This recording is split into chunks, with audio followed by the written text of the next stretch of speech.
Hey everyone. So I'm going to be dealing with this topic regarding texting and driving. And let me just tell you right now, this is a topic I actually don't know if I've covered this in any of my past videos, but I'm definitely going to be doing it today. They decide, hey, they're going to ramp up the punishments for distracted driving, all the way to the point where now you'll get a suspension of your license if you're caught doing anything while you're driving that may distract you.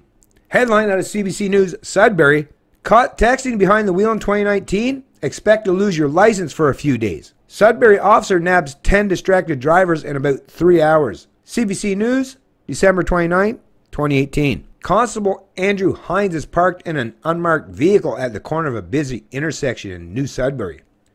He's in the middle of a traffic enforcement blitz to catch distracted drivers. The person we may ticket today might prevent them from driving on their cell phone tomorrow and potentially hurting themselves or killing another motorist, he says. Hines watches a driver stopped at a red light. So you see this truck right here, Hines says? She's digging through her purse. She could just be looking for papers, but that's one of those clues that I'm looking for, digging for her phone to come out. And then the phone does come out. Hines jumps out of his truck, walks up the vehicle and taps on the driver's window while she's in mid-conversation. Motor still running, then waves her into a nearby parking lot to give her bad news. So I mean, already this driver was stopped at a red light, so not traveling. And if you're not traveling, you're not going to cause harm to fucking anybody if you're not moving your vehicle. So even if you were fidgeting around looking for your fucking phone, if the person is stopped, they're not a threat to anyone. But once again, this cop, look at this. These authoritarian piece of shit, that was the first thing they thought of is, all my political masters told me that I'm supposed to look for people with devices or eating a sandwich or doing something.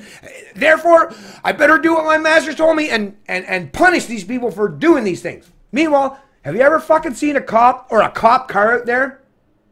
I mean, look at the fucking distractions these pieces of shit have at their disposal, and they're not shy. They're not scared. How many times have you seen a cop on the phone or typing away on his fucking computer as he's going, or fucking, you know, all the other fucking distractions they have in their car, and they're not paying attention. And once again, why they try to use the excuse? I love when people say, "Oh yeah, but these people were trained in some way to drive." Really? Have you not seen the fucking standards of what's required to be a cop in this country these days? You basically, if you got a pulse, you can become a mindless enforcer for the ruling class.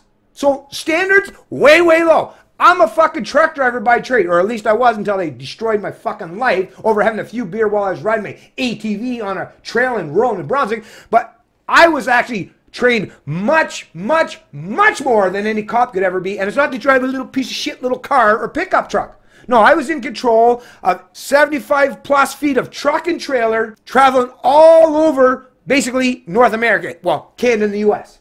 I've got in excess of 1 million miles of experience on my belt, but they were more than willing to throw me under the bus because I had a few beer while I was riding my ATV. Or let's just say, no, I never got caught for distracted driving or never did that shit anyways much, to be honest with you, because I don't even fucking care for that texting crap. I don't even like texting now.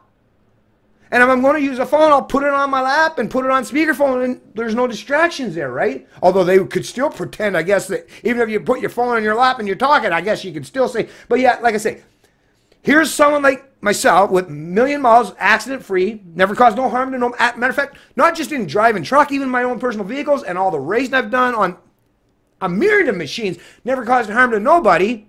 Yet my life was fucked up, turned upside down, and I was punished and penalized and criminalized. But yet these cops that can go out there and do whatever the fuck they want, and they're never punished for doing the same thing. They'll, like, doesn't that take you back to that same boomer mentality when you were being raised, especially if you're a Gen Xer, where don't do this. Meanwhile, they're doing exactly what they're telling you not to do, right?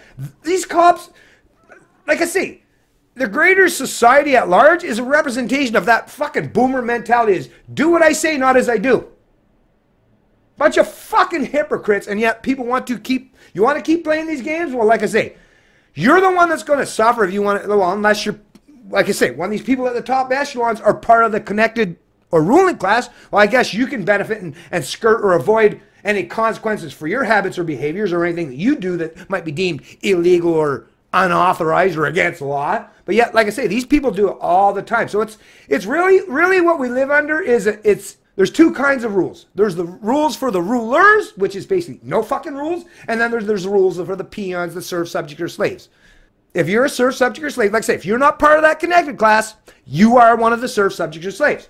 So if you're on the side of the ruling class and promoting their bullshit, well, you're going to be one of the ones that they're going to throw under the fucking bus. So it's really stupid for you to be doing this stuff.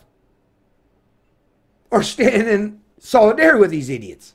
She was just one of more than 10 drivers Hines caught in a 3-hour blitz at the intersection. When he returns to his cruiser, Hines says the driver didn't see him coming. I knocked on the window to catch her attention, Hines says. When I walked up to the driver's door, the cell phone was still on call mode. I was able to observe the screen illuminated, and I could hear the other person on the other side speaking, so I caught her mid-conversation. When a fully uniformed officer is able to walk up to her vehicle and knock on the window before she even realized I was there, that just goes to show the extent of distraction these cell phones create. That driver got away with a hefty ticket, but as of January 1st, drivers caught on their cell phones for the first time face a 3-day license suspension, 3 demerit points, and fines of up to $1,000. The fines get stiffer for successive convictions. So once again, like I say, pure hypocrisy, pure rule by political mandates and edicts, and once again, no universality. It's just, once again, if they want to fuck with you, they can fuck with you.